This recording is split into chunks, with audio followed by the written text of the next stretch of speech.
Hola, qué bueno que nos acompañan. Hoy vamos a sumergirnos en una de las doctrinas que más consuelo y seguridad nos da en la fe cristiana, la perseverancia de los santos. Lo que vamos a compartir es un resumen, una guía narrada para que exploremos juntos esta verdad tan fundamental.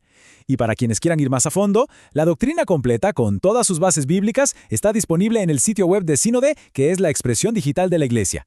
El enlace lo encuentran, por supuesto, en la descripción.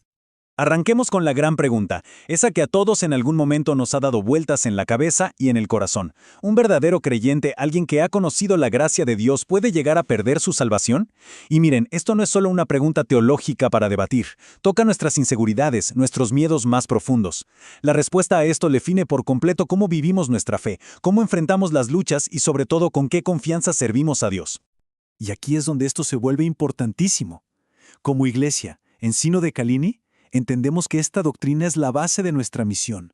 Nuestra valentía para actuar no viene de pensar qué buenos somos para mantenernos firmes. ¡Para nada! Nuestra confianza se ancla en la fidelidad absoluta de Dios para cuidarnos. Es una confianza humilde, pero sólida como una roca, en el poder de Dios para preservar a los que Él mismo ha llamado. Esa seguridad es el motor que nos impulsa. Entonces, si nuestra seguridad no depende de nosotros, ¿de dónde viene? La respuesta es sencillamente gloriosa. Viene de Dios mismo. Nuestra capacidad para perseverar no se basa en la fuerza con la que nos agarramos de Él, sino en la obra perfecta, completa y unificada de la Trinidad. El Padre, el Hijo y el Espíritu Santo trabajan en una armonía perfecta para asegurar nuestro destino eterno. Vamos a ver cómo lo hace cada uno. Pensemos en nuestra seguridad como un ancla con 3 ganchos divinos, firmemente clavados en la eternidad. Primero, vamos a explorar el propósito eterno de Dios Padre, quien diseñó nuestro rescate desde antes de que el mundo existiera. Segundo, nos enfocaremos en la obra terminada de Dios Hijo, quien logró nuestra redención completa en la cruz.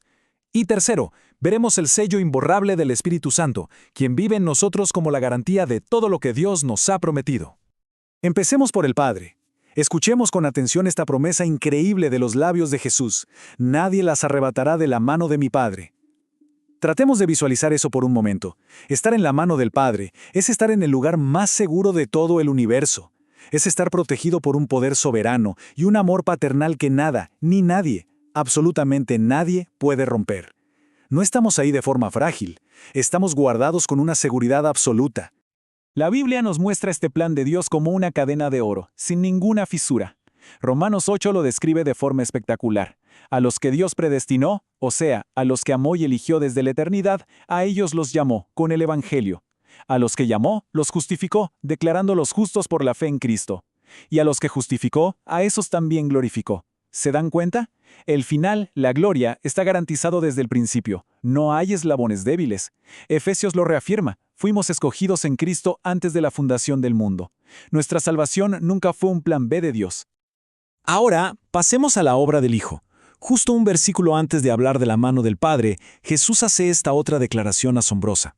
Y yo les doy vida eterna, y no perecerán jamás, ni nadie las arrebatará de mi mano. Es una doble seguridad. Estamos en la mano del Hijo y además en la mano del Padre. Es como un doble muro de protección divina. Y fijémonos en lo que da. No una vida temporal o a prueba, sino vida eterna. Por su propia definición, no puede terminar. Y esta seguridad se basa no solo en lo que Cristo hizo, sino en lo que sigue haciendo ahora mismo. Romanos 8 nos lanza un desafío. ¿Quién puede condenarnos? La respuesta es un rotundo nadie. Porque Cristo no solo murió y resucitó, sino que ahora mismo está a la derecha de Dios intercediendo por nosotros. Su trabajo no terminó en la cruz. Hebreos dice que Él vive para siempre para interceder, salvándonos perpetuamente. Y como dice 1 Juan, tenemos un abogado defensor permanente ante el Padre, que presenta su propia justicia a nuestro favor. Y llegamos al tercer pilar, el rol vital del Espíritu Santo. Este pasaje de Efesios es de una riqueza increíble. Dice que al creer, fuimos sellados. En la antigüedad, un sello real en un documento era una marca de propiedad, de autenticidad y de protección. El Espíritu Santo es el sello de Dios sobre nosotros, que le dice a todo el universo: este me pertenece. Pero hay más. El Espíritu es las arras, una palabra que significa anticipo o pago inicial.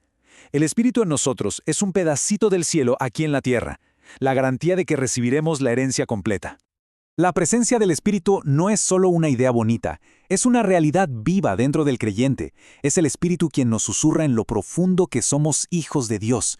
Como dice Romanos, el Espíritu mismo da testimonio a nuestro espíritu. Es Él quien nos da la confianza para orar diciendo, Abba Padre, con la intimidad de un hijo, como nos recuerda Gálatas. El Espíritu no es un sello pasivo, es el poder activo de Dios en nosotros, transformándonos, guiándonos y dándonos la fuerza para seguir adelante cada día. Bien, hemos visto que nuestra seguridad está anclada firmemente en la obra del Dios Trino, pero es fundamental entender qué significa esto en la vida real. Una mala interpretación aquí nos puede llevar a la arrogancia, pensando que podemos hacer lo que querramos, o a la desesperación, pensando que no somos lo suficientemente buenos. Así que vamos a aclarar algunos puntos clave. Es crucial que esto quede muy claro. La perseverancia de los santos no significa que ya no vamos a pecar, o que dejaremos de luchar contra el pecado en esta vida. Tampoco es una licencia para vivir de forma descuidada. Todo lo contrario. Lo que sí significa es que Dios nos guarda y nos sostiene precisamente en medio de esas luchas. Significa que, aunque caigamos, su gracia nos levanta. La verdadera seguridad en Cristo no nos lleva a pecar más, sino que produce un deseo profundo de agradarle, una santidad que nace del amor y la gratitud, no del miedo a perder la salvación.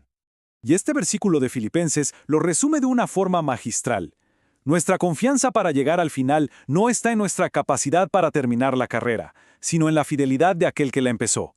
Nuestra salvación, desde el primer instante de fe hasta nuestro último aliento, es una buena obra que Dios mismo inicia, sostiene y, lo más importante, se compromete a completar.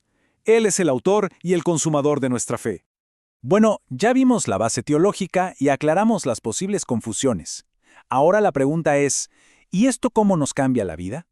Porque vivir con la certeza del poder de Dios para guardarnos no es un concepto abstracto. Tiene consecuencias muy reales, muy prácticas, que deberían llenar de color y de paz nuestro día a día. Cuando de verdad descansamos en esta seguridad, el corazón se inunda de una gratitud que no depende de si el día es bueno o malo. Nace una valentía diferente para hablar de nuestra fe, sabiendo que el resultado no depende de nosotros, sino de Dios. Se experimenta una paz que la mente no puede explicar, incluso en medio de las tormentas de la vida.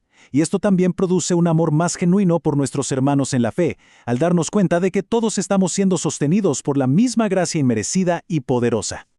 El apóstol Pablo, en Romanos 8, lleva este argumento a su punto más alto, a un clímax glorioso. Él pregunta, ¿quién nos separará del amor de Cristo? Y empieza a hacer una lista que lo cubre todo. Problemas, angustias, persecución, peligros, lo imaginable y lo inimaginable. Su conclusión es una de las declaraciones más potentes de toda la Biblia. Ni la muerte, ni la vida, ni ángeles, ni principados, ni potestades, ni lo presente, ni lo porvenir, ni lo alto, ni lo profundo, ni ninguna otra cosa creada nos podrá separar del amor de Dios, que es en Cristo Jesús Señor nuestro. No deja ni un solo resquicio para la duda. Así que, para ir concluyendo, volvamos al corazón del asunto. Nuestra esperanza de perseverar hasta el final no está en nuestros sentimientos, que son tan cambiantes. No está en nuestro buen comportamiento, que muchas veces falla. Nuestra esperanza está anclada de manera firme e inamovible en el carácter, en las promesas y en el poder del Dios Trino, que es el único que nunca cambia. Si nos quedamos con una sola idea, que sea esta, porque lo cambia todo. Si nuestra salvación dependiera de qué tan fuerte nos aferramos nosotros a Dios, estaríamos perdidos. Nuestras manos son débiles, se cansan y muchas veces sueltan. Pero la maravillosa verdad del Evangelio es que nuestra perseverancia no depende de la fuerza de nuestro agarre a Él, sino de la inquebrantable y todopoderosa fuerza de su agarre a nosotros. Y esto nos deja con una pregunta para reflexionar. ¿Cómo cambiaría nuestra forma de orar, de enfrentar nuestras debilidades, de amar a los demás y de servir en la iglesia si cada día viviéramos descansando de verdad en su promesa inmutable y no en nuestra propia fuerza limitada? Esa es la invitación de esta doctrina, vivir con libertad, con gozo y con una confianza que no es nuestra, sino suya. La perseverancia de los santos es una de las muchas verdades que forman el sólido fundamento de nuestra fe como iglesia. La invitación es a seguir creciendo, a seguir afianzando la fe, explorando las demás enseñanzas que nos unen como cuerpo de Cristo. Todas se encuentran en el sitio web de Sínode. Muchas gracias por habernos acompañado en este recorrido.